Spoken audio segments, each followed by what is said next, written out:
Well, by 2020 we'll have computers that are powerful enough to simulate the human brain, but we won't be finished yet with reverse engineering the human brain and understanding its methods. One of my main themes, and I've developed this thesis over 30 years, is that information technology grows exponentially. The power of computers, our understanding of the human brain, the spatial resolution of brain scanning, the number of bits we move around the internet. I mean, many different measures of information technology double every 1 year, or every 11 months, 13 months, depending on what you're measuring. So these technologies will be 1,000,000 times more powerful within 20 years. In fact, the speed of exponential growth is itself speeding up.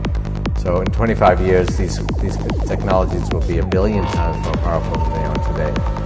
And we've already seen that kind of progress. When I was an undergraduate, we all shared a computer at MIT that took up half a building. The computer in your cell phone today is 1,000,000 times cheaper and 1,000 times more powerful. That's a billion-fold increase in price performance of computing since I was an undergraduate.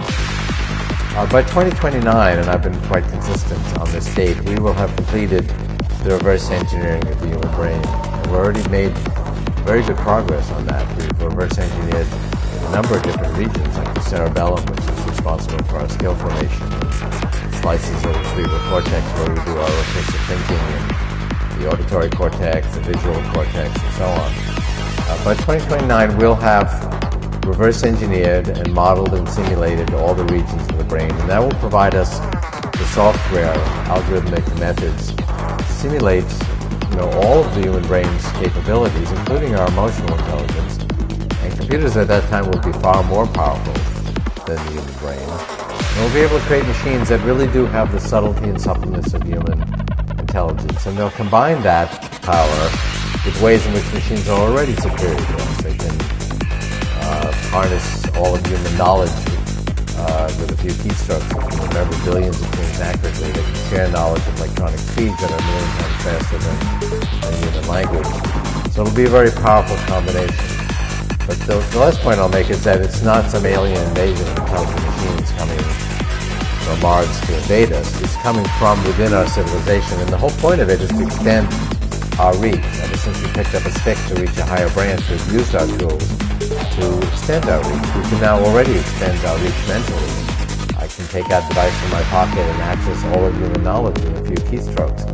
Half the farmers in China have these devices, and we do the same thing. It is spawning a real cultural revolution in China and around the world. And these tools are continuing to grow exponentially in power. The singularity is not just that point where we achieve human level of intelligence in a machine. And that will start a new revolution where these machines will continue to grow exponentially in power. They'll be able to actually improve their own software design.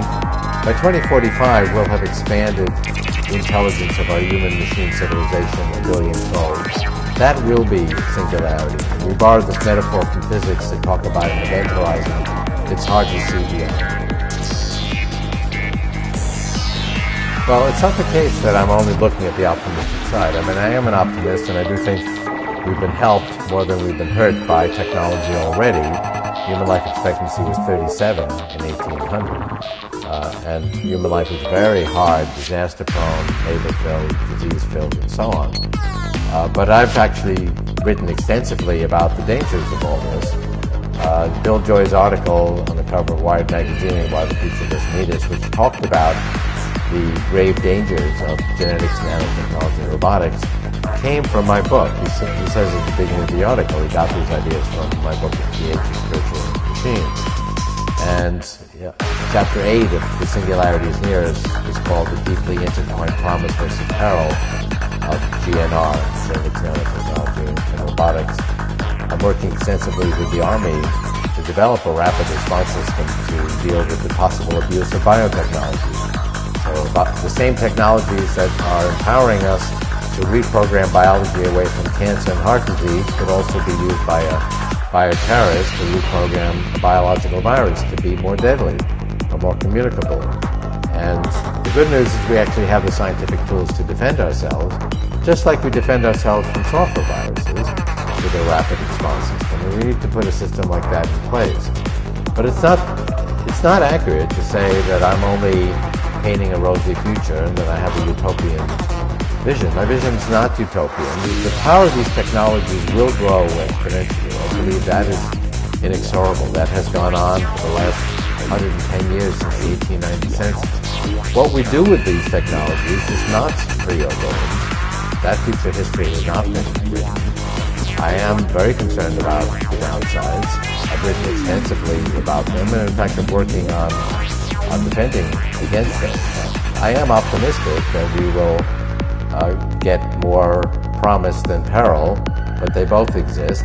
Technology's been a double-edged sword ever since fire and stone tools. Well, I've been very active in talking about the downside of technology, and there are dangers. A danger we face right now is the ability for a bioterrorist to use our biological sciences to reprogram a biological virus to be deadly or communicable. And we have the ideas to combat that, but they're not yet in place. So I think that's an existential risk we need to deal with very quickly. There'll be new dangers from these new technologies. I mean, I'm optimistic, but not sanguine. And I'm not necessarily convinced that we won't encounter painful episodes. I think overall we'll be helped more than we're hurt, but we only have to look at the 20th century. We had 180 million people die in the wars of the 20th century. That scale of destruction we've made possible by technology. We've also helped ourselves enormously. Human life expectancy is 48 in 1900. So we need to address these dangers.